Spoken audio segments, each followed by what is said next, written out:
12절에서 16절까지입니다.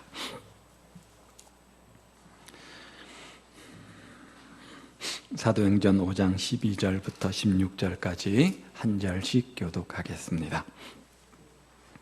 사도들의 손을 통하여 민간의 표적과 기사가 많이 일어나매 믿는 사람이 다 마음을 같이하여 솔로몬 행각에 모이고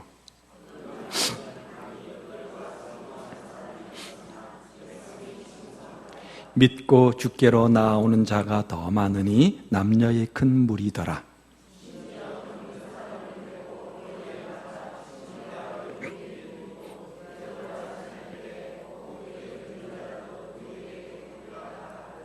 예루살렘 부근에 수많은 사람들도 모여 병든 사람과 더러운 귀신에게 괴로움 받는 사람을 데리고 와서 다 나음을 얻으니라.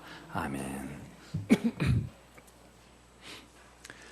정상적인 생명을 가진 것이라고 한다면 반드시 성장해야 되는 것은 당연한 것입니다. 성장하지 않는 아이가 부모의 근심거리가 되는 것처럼 성장하지 못하는 교회는 주님의 근심거리가 될 것입니다. 그런데 교회가 정상적으로 성장하는 모습을 유지하기 위해서는 몇 가지 필요한 성장의 조건들이 있는 것들을 보게 되어지고, 그리고 그러한 모습을 초대교회는 우리에게 잘 보여주고 있습니다. 성장의 기대가 없는 교회는 힘들고 지치게 할 뿐만 아니라 결국은 주님의 근심 걱정거리가 되어지고 고인물이 썩듯이 반드시 문제가 생기기 때문에 우리 역시 성장하는 교회가 돼야 되는 당면 과제를 우리는 가지고 있습니다. 그러므로 오늘 이 말씀을 우리가 관찰하면서 다시 한번 우리의 모습을 좀 점검해 보는 시간이 되었으면 좋겠고, 성장하는 교회로 우리의 생각과 삶의 전환이 일어나는 은혜가 있기를 우리 주님의 이름으로 축복을 드립니다. 우리가 지금 초대교회를 쭉 살펴가고 있는데요, 초대교회라고 해서 우리가 꿈꾸는 모델인 초대교회라고 해서 어려움이나 환난과 핍박이 없었던 것은 아니었습니다. 초대교회는 우리가 살펴보는 것처럼 말 그대로 성령 충만한 교회였습니다. 성령의 강력한 인지를 통해서 특별한 영적 공동체이지 않았습니까? 하나님의 말씀대로 살기 위해서 애쓰는 아름다움이 있는 교회였습니다. 날마다 모이게 힘썼습니다. 정말 모델되는 그런 교회였습니다. 그런데 그렇게 아름다운 교회에도 문제가 생기죠. 핍박과 환난의 물결이 거세게 일고 있습니다. 그런데 그렇게 엄청난 박해가 있었습니다. 또 자칫 성장하는 교회의 분위기를 어렵게 만들 수 있는 사건이 있었죠. 지난 주간 살펴본 아나니와 삽비라 사건 아닙니까? 그런데 그럼에도 불구하고 초대교회는 여전히 우리에게 성장하고 있는 모습을 보여주고 있다는 겁니다. 그렇다면 초대교회가 그런 환난과 핍박과 어려운 문제 앞에서도 흔들리지 않고 여전히 성장할 수 있었던 그 이유가 무엇일까요? 뭔가 조건이 있기 때문 아닙니까? 오늘 본문은 초대교회가 성장할 수밖에 없었던 몇 가지 조건을 우리에게 도전해 주고 있는데 무엇입니까? 먼저는 12절 말씀에 보니까 성령의 능력이 강하게 나타났어요. 성령의 능력이 있는 교회였습니다. 사도들의 손을 통하여서 민간의 표적과 기사가 많이 일어나매, 자, 오늘 본문에 보면 표적이 있었습니다. 기사가 있었습니다. 누구에게요? 민간에게 많이 일어났다, 이렇게 말하죠. 여기 민간이라고 하는 말은 교회 바깥 세상을 의미하는 거죠. 교회 내의 영적 공동체를 말하는 것이 아니라 교회 밖의 영적 공동체가 아닌 또 다른 세상을 말하는 겁니다. 그리고 표적과 기사, 이것은 한마디로 뭡니까? 기적을 의미하는 거죠.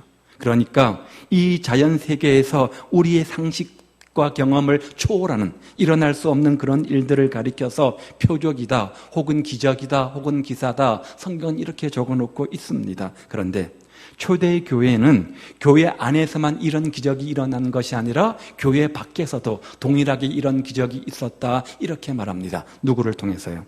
사도들을 통해서. 오늘날로 말하면 목회자나 또 믿는 성도들, 사랑하는 성도들을 통해서 기적이 교회 바깥에서 계속해서 일어났다. 성령의 능력으로 말미암아 많은 역사가 일어났다, 이렇게 말하고 있는 거죠. 무엇을 말하는 겁니까? 건강한 교회는 성장하는 교회는, 부흥하는 교회는 성도들이 하나님의 능력으로 충만하다는 거예요. 성령의 능력으로 충만하다는 거예요. 그리고 그 성령의 능력으로 말미암아 교회 공동체 안에서뿐만 아니라 교회 바깥에서도 하나님의 능력을 일으킨다는 거예요. 하나님의 변화가 일어난다는 거예요. 성령의 능력으로 말미암아 놀라운 역사가 일어난다는 거죠. 자, 여기 말한 기적이 무엇을 의미하는 겁니까? 많은 기적이 일어났다고 말해요. 많은 표적과 기사가 있다고 말해요. 무엇을 말하는 겁니까? 죽은 자들이 살아 돌아오고 병든 자가 낫게 하는 것, 그것만을 가지고 성경은 기적이다, 이렇게 말하지 않습니다. 오늘날 우리 삶 속에 이런 기적들은 별로 없습니다. 그러면 우리는 성령의 능력이 없는 겁니까? 아닙니다. 오늘 우리가 성령의 능력으로 무장되어지면 성령의 능력으로 행하는 많은 일들이 있습니다. 많은 기적들이 있습니다. 어떤 게 있냐? 예를 들어서 여러분들이 신앙생활을 잘 하셔가지고 성령 충만하고 믿음생활 잘 하셔가지고 여러분의 삶의 모습을 보고 여러분 주위에 예수 믿지 않는 사람들이 이렇게 말하는 겁니다. 야, 그 사람 예수 믿는 것 보니까, 또 그 사람 예수 믿고 변화된 것 보니까 정말 하나님 살아계신 것 같아. 저 사람 변화된 것 보니까 야, 정말 기적 중에 기적이다. 여러분들이 그런 변화된 삶의 모습을 통해서 세상에 있는 사람들에게 그런 이야기를 듣는다면, 그래서 언젠가 나도 교회를 다니면 저 사람이 다니는 교회 다녀야지, 나도 언젠가 믿음을 가지고 신앙을 가지면 저 사람 믿는 하나님을 믿어야지, 여러분을 보고 교회를 보고 세상에 안 믿는 사람들이, 죄 많은 사람들이 그렇게 교회에 돌아오게 되어진다면 그것보다 더 커다란 기적은 없다는 거예요. 이게 뭐예요? 바로 성령의 능력으로 나타난 기적이라는 거예요. 우리가 이 세상 나가가지고 병자를 고치고 무슨 특별한 능력을 행하는 것만이 표적이 아니라, 기적이 아니라 우리의 일상의 삶을 통해서 교회가 하는 여러 가지 일들을 통해 가지고 예수 믿지 않는 사람들이 주님께 돌아오고 그 사람들이 교회를 영적 권위를 인정해 준다면 그것은 죽은 자가 살아 돌아오는 기적보다 더 아름다운 기적이 될 수 있다는 겁니다. 그것을 가지고 성령의 능력이다, 이렇게 말하는 것이죠. 초대교회가 성장할 수밖에 없었던 이유는 이렇게 성도들과 교회의 아름다운 삶의 모습들을 보고 교회 밖에 있는 사람들이 도전을 받은 겁니다. 변화를 받은 겁니다. 저 사람 예수 믿는 사람들이라고 하는데 예수 믿는 공동체 교회, 뭔가 다르구나, 뭔가 믿는 이유가 있구나, 그렇게 도전을 받은 거예요. 물론 성도들과 사도들이 밖에 나가서 믿지 않는 사람들에게 복음을 증거하고 병자들에게 손을 얹었을 때 병 고침이 일어난 것도 사실입니다. 오늘날에도 예수 잘 믿는 성도들이, 기도 열심히 하는 성도들이 예수 믿지 않는 사람들에게 복음을 증거하고 아픈 사람들에게 손을 얹어 기도하면 그들이 기적처럼 병이 나와서 주님께 돌아오는 역사가 있는 것을 우리가 경험하잖아요. 누구를 통해서요? 바로 우리죠. 예수 믿는 우리, 여러분과 저를 통해서, 예수 잘 믿는 사람들을 통해서 지금도 그런 기적이 일어나는 것을 믿습니다. 죽어져 가는 사람들이, 삶의 의욕을 잃고 방황하고 있는 사람들이 여러분의 아름다운 삶의 모습을 보고 믿음의 모습을 보고 주님께 돌아오는 경우를 우리는 봅니다. 이것도 기적이죠. 또한 이런저런 병을 가지고 있다가 세상에서 병 고치지 못하고 좌절해 있는 사람들에게 찾아가서 기도해주고 또 질병이 나와서 주님께 돌아온 기적이 오늘날 우리에게도 있습니다. 또한 이것도 기적이죠. 이처럼 우리 교회가 여러분과 저 때문에, 우리 믿음의 사람들 때문에 교회 바깥에서 아름다운 소문나는 아름다운 성령의 능력의 역사가 매일매일 일어나는 은혜가 있기를 우리 주님의 이름으로 축복을 드립니다. 내 주변의 사람들이, 믿지 않는 내 직장의 동료들이, 내 이웃들이, 내 지인들이, 내 가족들이 정말 예수를 믿더니 저렇게 변할 줄이야, 정말 너가 믿는 예수 나도 믿고 싶다, 그런 성령의 능력으로 변화된 우리 모습이기를 우리 주님의 이름으로 축복을 드립니다. 그런 여러분들의 아름다운 믿음의 삶을 통해서 인생을 방황하며 고통당하며 육신의 질병 때문에 아파하고 있는 많은 사람들이 주님께 돌아오는 기적들이 매일매일 일어나시기를 바랍니다. 초대교회는 그런 성령의 능력으로 날마다 변화된 삶을 살았다는 거예요. 그 결과 날마다 믿는 자의 수가 더해가는 은혜를 경험하게 되어집니다. 두 번째는요, 12절과 13절 또 15절 말씀에 보면 한 가지 우리가 얻는 사실이 있는데, 지도자의 권위가 인정되고 있다는 것이죠. 한번 보십시오. 본문에 나타난 사도들의 모습을 보면 얼마나 사람들이 사도들을 어렵게 대하고 조심했는가 잘 나타나 있습니다. 이것을 가지고 권위다 그렇게 말하는 것이 올바른 것인지 모르겠지만 인상적인 모습인 것은 사실입니다. 믿는 사람들은 행여 그 그림자라도 누구에게 덮일까 하는 기대를 가지고 있었죠. 또 크게 두려워하는 마음을 가지고 사도들을 대했다고 말합니다. 그도 그럴 것이 신실하지 않은 헌금, 부정직한 신앙생활을 계획했던 아나니아 삽비라 부부가 현장에서 죽는 광경을 그들은 보았습니다. 성령을 속이면, 하나님의 사역자를 속이면 저런 큰 일이 일어나는구나 두려움을 갖게 되었겠지요. 여하튼 이 본문이 우리에게 풍겨주는 인상은 사람들이 사도들을 아주 극진하게 대했다는 겁니다. 예의에 벗어난 행동을 하지 않았다는 거죠.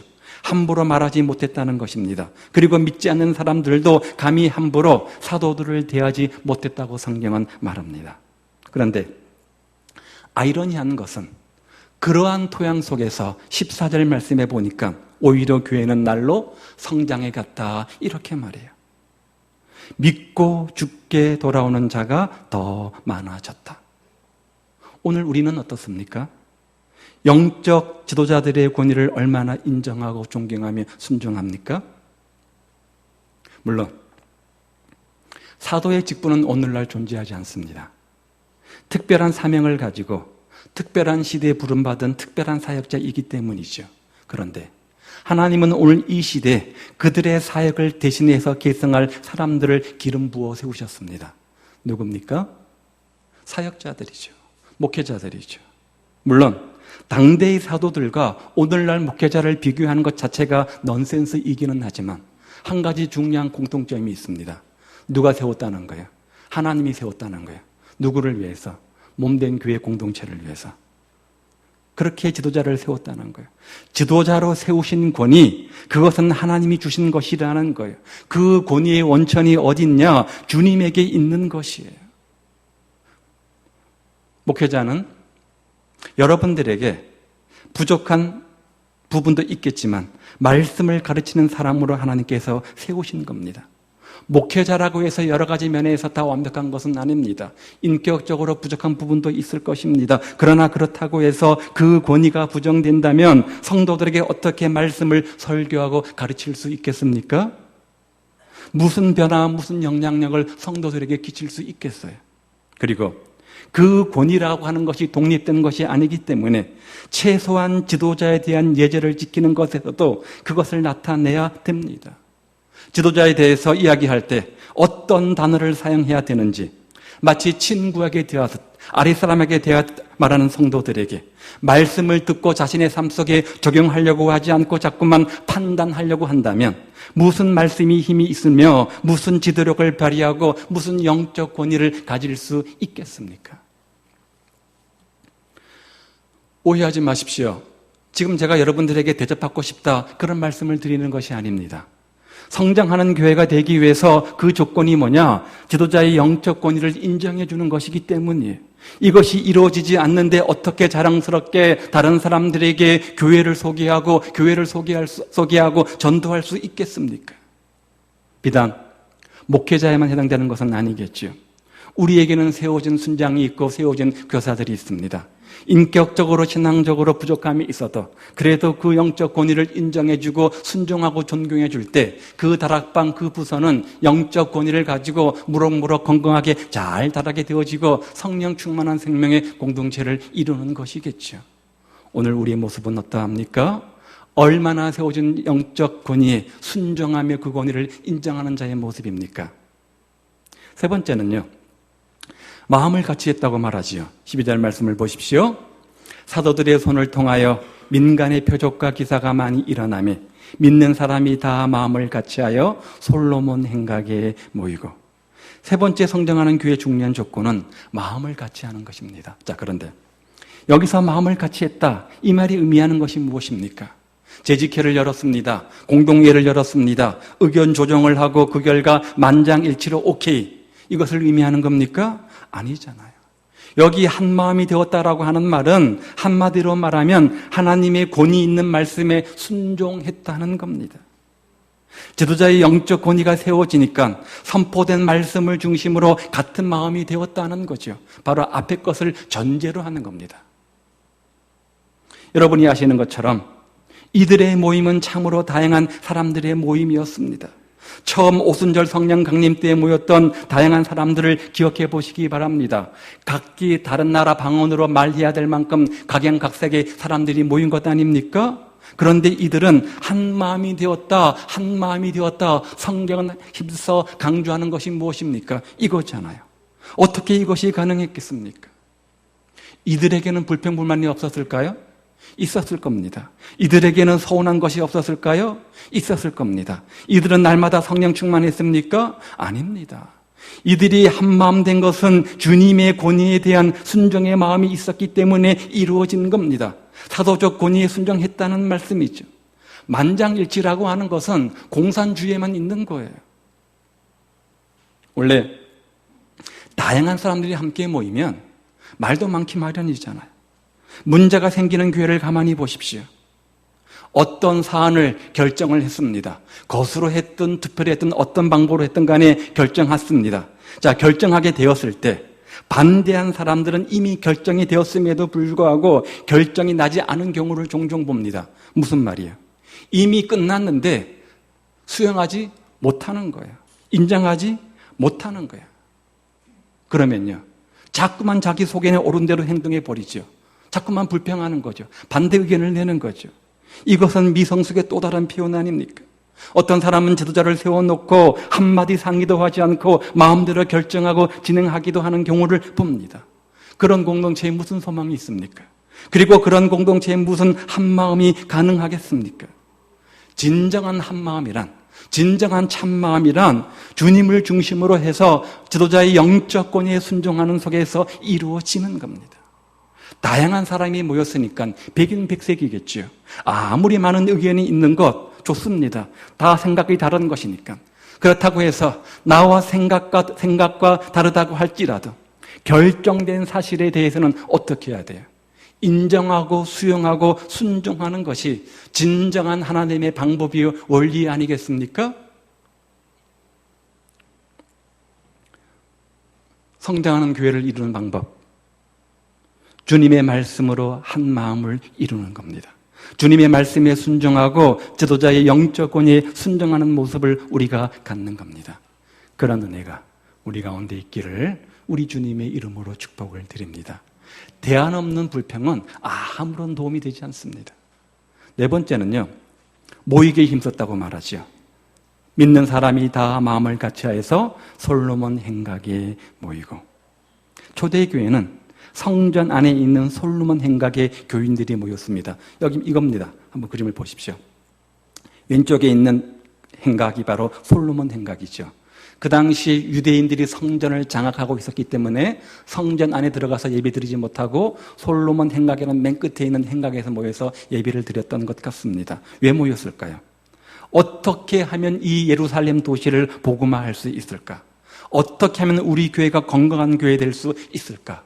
어떻게 날마다 좋은 전도 전략을 써서 날마다 전도의 열매를 맺을 수 있을까? 그것들을 고민하며 함께의 마음을 모아 뭐 했을까요? 기도했겠죠. 그래서 그곳에서 성령의 은사를 경험하려고 사람들이 뜨겁게 눈물로 모여 함께 기도하지 않았겠습니까? 그런데 앞에 두 가지가 원만히 이루어질 때 자연스럽게 일어날 수 있는 반응이 바로 이겁니다. 즉, 지도자의 영적 권위가 존중되어지고 아름다운 순종의 마음으로 하나 된 공동체에는 자연스럽게 날마다 모이게 힘쓰는 열매가 나타난다는 거죠. 왜요? 서로 존중해 줍니다. 서로 섬겨줍니다. 서로 하나 됩니다. 서로 격려합니다. 서로 위로합니다. 서로 초대교회처럼 유무상통합니다. 그 안에 즐거움이 있지 긴장감이 없잖아요. 불편함이 없잖아요. 그러니까 모이는 것을 꺼려할 이유가 하나도 없는 겁니다. 모이면 기쁜 거예요. 함께 모여 말씀으로 교제하며 서로 격려하고 위로받는데 그것을 싫어할 사람이 어디 있겠습니까? 엉뚱한 것을 하는 게 문제지. 모이는 것에 대해서 이의를 제기하는 공동체는 어떤 면에서 죽어 있는 것과 마찬가지입니다. 왜냐하면 기독교 공동체의 시작은 모이는 것에서부터 시작이 되었잖아요. 120명의 사도가 모임으로부터 초대교회가 태동되지 않았습니까? 그리고 그 이후 교회의 모습을 소개할 때마다 반복되는 단어가 있는데 모이기에 힘썼다. 모이기에 힘썼다. 소견에 오른 대로 자기 멋대로 행동하는 것만큼 중요한 것이 있습니다. 모이기에 힘쓰는 겁니다. 그렇다면 여러분은 어떻습니까? 얼마나 공적 예배의 모임에 힘쓰고 계십니까? 얼마나 다락방 소그룹 모임에 적극 모이기를 힘쓰고 계십니까? 모인다는 것, 단순히 모이는 것만을 의미하지 않습니다. 함께 모여서 교회의 방향을 결정할 뿐만 아니라 또 지도자에 대한 격려를 포함하는 의미를 가지고 있기 때문에 그렇습니다. 생각해 보십시오. 이런 공예배 모든 모임 때마다 여러분이 함께 참석해 주시면 그 모임을 인도하는 사람에게 얼마나 큰 격려와 힘이 되겠습니까? 따라서 적은 모임이 에너지를 집중할 수 있게 되기를 소망합니다. 자, 그렇다면 함께 모여서 무엇을 하라는 거죠? 함께 모여 말씀을 나누고 함께 모여 서로를 위해서 기도하고 권면하고 위로하고 섬겨주라는 것 아닙니까? 그럴 때 그 결과 건강하고 부흥하고 성장하는 교회가 되어지는 거죠. 우리는 참 모이기 힘든 시대를 살아가고 있는 것 같습니다. 피곤하고 지친 시대를 맞아서 이제 신앙생활도 귀찮게 여기는 기현상을 한국 교회가 낳고 있지 않습니까? 성경에 나타난 믿음의 선배들을 보십시오. 아니, 예전에 우리의 믿음의 선배들을 보십시오. 자기 중심이 아닌 하나님 중심으로 신앙생활을 했습니다. 비록 힘들고 비록 피곤하고 비록 지쳐도 지칠 줄 모르고 주님의 일에 적극 힘을 다했던 사람들 아닙니까? 그런데 오늘 우리의 모습은 어떻습니까? 우리는 너무나도 나 자신만을 생각하고 살고 있지 않는가 그런 생각이 듭니다. 조금만 바빠도, 조금만 피곤하고, 조금만 힘들어도, 조금만 내 생각대로 되지 않아도 영적인 일을 쉽게 내동댕이 쳐버리는 약점을 우리 모두가 갖고 있지 않습니까? 그래서 성경 히브리서 10장 25절은 그런 우리의 약한 습관들을 아시고 이렇게 권면하시죠. 모이기를 패하는 어떤 사람들의 습관과 같이 하지 말고 오직 고나여 그날이 가까움을 볼수록 더욱 그리하자. 뭐 하라는 거예요? 모이기에 힘쓰라는 거죠. 그날이 가까움을 볼수록, 하나님이 오시는 그날이 가까움을 볼수록 더욱더 모이기에 힘쓰라. 오늘 우리는 어떻습니까? 우리는 육적인 일도 소중히 여겨야 됩니다. 열심히 해야 됩니다. 그런데 정말 중요한 것은 영적인 일에 전념하는 것이야말로 우리 모두가 사는 길임을 인식하는 겁니다. 이렇게 모여 기도할 때 그 결과 여러 가지 표적이 일어나고 기적이 나타날 수밖에 없는 거잖아요. 모임이 뜨겁고 기도가 뜨거우면 그 교회는 자연스럽게 부흥할 수밖에 없는 거예요. 내 내면의 심령의 부흥과 변화가 일어나면 자연스럽게 외적인 변화와 부흥은 따라오는 거잖아요. 이것이 바로 살아있는 교회의 특성이기 때문에 그렇습니다. 여러분, 얼마나 모이기에 힘쓰십니까? 모여서 얼마나 말씀을 나누고 기도하며 성도의 교제의 풍성함을 경험합니까? 남 얘기하지 마십시오. 모여서 남 얘기하지 마십시오. 다른 사람 얘기하지 마십시오. 말씀을 나누십시오. 함께 기도하십시오. 서로 교제하고 격려해 주십시오. 마지막 하나는 13절. 그랬더니 그 결과 믿지 않는 자들의 칭송을 받게 되어지죠. 당연한 결과 아닐까요? 그 나머지는 감히 그들과 상종하는 사람이 없으니 백성이 칭송하더라. 여기 그들과 상종하는 사람이 없었다. 이 말은 아무도 사도들과 같은 동등한 입장에 서려고 하지 않았다. 속된 말로 맘먹지 않았다. 뭐 그런 뜻입니다. 사도들의 권위를 인정해주는 성도들, 또 지도자로 모시는 초대교회의 모습, 얼마나 아름다운 모습입니까? 각자의 역할에 맞게 서로 아름다운 하모니를 이루고 있었던 거죠. 자, 요즘은 권위가 땅에 곤두박질 쳐버린 시대라고 하지요. 부모의 권위도 없어졌고, 교사의 권위도 없어졌고, 지도자의 권위도 없어진 그런 시대를 살고 있습니다. 그런데 오늘 본문이 우리에게 교훈하는 것이 무엇입니까? 사도들에게 영적 권위가 있었다는 겁니다. 주어진 영적 권위를 성도들이 인정했다는 겁니다. 아나니아 삽비라 사건은 불신자들 입장에서 보면 충분히 많은 오해를 줄 수 있는 사건이었습니다. 교회 안에서 부부가 함께 죽었으니 얼마나 큰 일입니까? 시험들만 한 일이죠. 개척 멤버인 두 기둥 같은 부부가 하나님 일을 열심히 섬겼는데 결과는 죽음이었습니다. 바깥 세상의 눈으로 보면 시험 들만한 일이고 교회 안에서 시험 들만한 일이었습니다. 그런데 오늘 성경이 우리에게 말하는 것이 뭐라고요? 백성이 오히려 칭송하더라. 그 결과는 반대였습니다. 백성들이 오히려 교회를 칭송했다 이렇게 말해요. 여기 칭송하다 이 말의 의미는 굉장한 신뢰심과 존경심을 나타내는 겁니다. 역시 교회는 달라. 역시 영적 공동체야. 뭔가 달라. 그런 의미인 겁니다. 이것은 교회가 세상을 향해서 매력적인 힘을 행사할 때 나타나는 현상이죠. 교회가 교회다울 때, 교회가 세상의 빛이요, 세상의 소금이요, 참된 진리의 등불을 밝힐 때 그때 나타나는 현상이 바로 이거예요. 아, 역시 교회는 교회야. 역시 달라. 믿는 너희들 역시 달라. 이렇게 칭송하고 인정하는 겁니다. 미움이 있는 곳에 사랑을 주고, 절망이 있는 곳에 소망을 주고, 질병이 있는 곳에 치유함의 역사가 나타나고, 핍박 속에서도 환난 속에서도 불평 원망하지 않고 오히려 환한 얼굴로 감사와 웃음과 찬송이 나오는 그런 우리의 신령한 모습들을 보면서 믿지 않는 세상 사람들이 도전받는 겁니다. 아, 역시 믿는 사람들은 다르구나. 그 모습이 믿지 않는 자들에게 선한 영향력으로 행사되는 거예요. 교회는 영적 공동체이기 때문에 하늘에 속해 있지만, 그러나 세상 속에 존재하고 있기 때문에 교회가 세상의 비움거리나 조롱의 대상이 돼서는 안 되잖아요. 그러려면 우리 안에 믿지 않는 자들의 칭송을 받는 능력들이 나타나야 되는 것 아닙니까? 우리 교회도 이 지역사회에서 칭송받는 교회로 성장할 수 있기를 우리 주님의 이름으로 축복을 드립니다. 그냥 됩니까? 우리의 노력이 필요하고, 우리의 헌신이 필요하고, 정말 우리의 수고와 헌신의 노력들, 또 새로운 삶의 방식이 모든 사람들에게 나타날 때 믿지 않는 자들의 칭송을 받게 되어지는 거죠. 인간의 잔꾀나 인간적인 방법들이 교회를 교회답게 만들 수는 없습니다. 진정한 말씀의 운동이 일어나야 되고 권증이 있는 교회가 될 때 하나님께서 역사하시는 겁니다. 우리 교회가 초대교회처럼 부흥하고 성장하는 교회 되기 위해서 하나님을 경외하는 교회 되기를 바랍니다. 복음 전파에 있어서 표적과 기사가 많은 나타나는 교회가 되기를 바랍니다. 한 마음으로 모여서 기도하는 교회 되기 바라고, 불신자들에게도 칭송받는 교회로 성숙되어지기를 우리 주님의 이름으로 축복을 드립니다.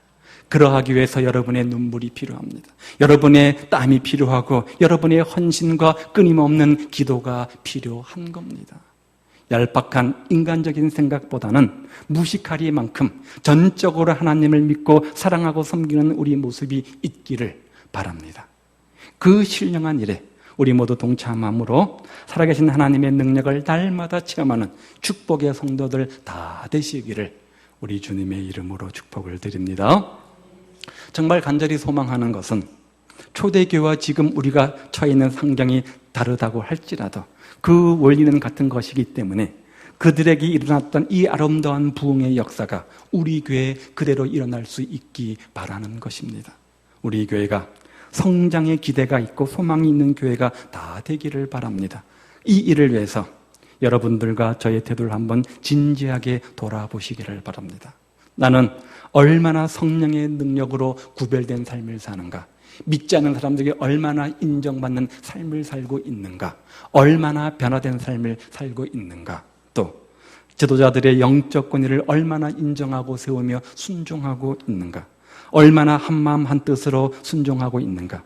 얼마나 날마다 모이기에 힘쓰고 그래서 믿지 않는 자들의 칭송을 받고 있는지 한번 점검해 보십시오. 그래서 진지하고 아름다운 하나됨으로 말미암아 우리 교회가 오늘 초대교회처럼 날마다 건강하게 성장해가는 은혜가 있기를 우리 주님의 이름으로 축복을 드립니다. 기도하겠습니다.